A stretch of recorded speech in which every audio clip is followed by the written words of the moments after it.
Male infertility అంటే మగవాళ్ళల్లో count అనేది ఎందుకు తగ్గిపోతుంది, ఎలా తగ్గిపోతుంది, అది తగ్గిపోవడం వల్ల కాంప్లికేషన్స్ నెక్స్ట్ వాళ్ళు ఏం ఫేస్ చేస్తున్నారు అనేది చూసుకుంటే 25 ఏళ్ల లోపల ఉన్న వాళ్ళకి ప్రాబ్లమాటిక్ గా చాలా వరకు ఒక 30% వరకు నార్మల్ గా ఉంటుంది.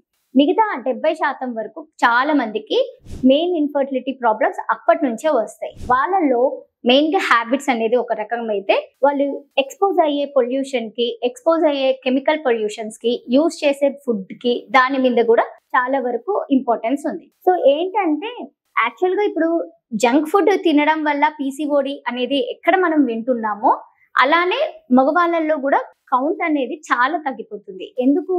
అది వాళ్ళ హ్యాబిట్స్ వల్ల. సో స్మోకింగ్ అనేది ఒక రకం అయితే, డ్రింకింగ్ అనేది ఒక రకం అయితే, ఈ రెండిటితో కౌంట్ ఎలా తగ్గిపోతుందో వాళ్ళకు వచ్చే జబ్బుల వల్ల కూడా కౌంట్ అనేది తగ్గిపోతుంది. సో స్మోకింగ్ వల్ల ఏమవుతుంది అని అంటే ఆక్సిడేటివ్ స్ట్రెస్ అనేది ఎక్కువ పెరిగిపోతుంది. అలా పెరిగిపోయినప్పుడు ఏవైతే సున్నితంగా ఉన్నాయో మన బాడీలో వాటి డ్యామేజ్ అనేది స్టార్ట్ అవుతుంది. సో అలా స్టార్ట్ అయినప్పుడు ఎఫెక్ట్ అయ్యేది ఎక్కువ ఏంటి అని అంటే, ఒకటి లంగ్స్ అయితే, ఇంకొకటి sperm count. So sperm count ఎంత ముఖ్యమో స్పర్మ్ మొటిలిటీ కూడా అంతే ఇంపార్టెంట్. సో ఆ రెండు కూడా డ్యామేజ్ అయ్యే ఛాన్సెస్ ఎక్కువ ఉంటాయి. ఇంకోటి ఏంటి అని అంటే డ్రింకింగ్ హ్యాబిట్స్ వల్ల కౌంట్ తగ్గకపోవచ్చేమో కానీ నిదానంగా తగ్గ ఛాన్సెస్ ఉంటాయి. కానీ వాళ్ళలో భార్యాభర్తలు కలవడానికి ఇబ్బందులు ఫేస్ అవుతూ ఉంటారు. ఇష్టం అనేది ఉండదు అనమాట. సో వాళ్ళకి ఇంట్రెస్ట్ అనేది ఉండదు. అదొక మెయిన్ రీజన్ కూడా ఇన్ఫర్టిలిటీకి.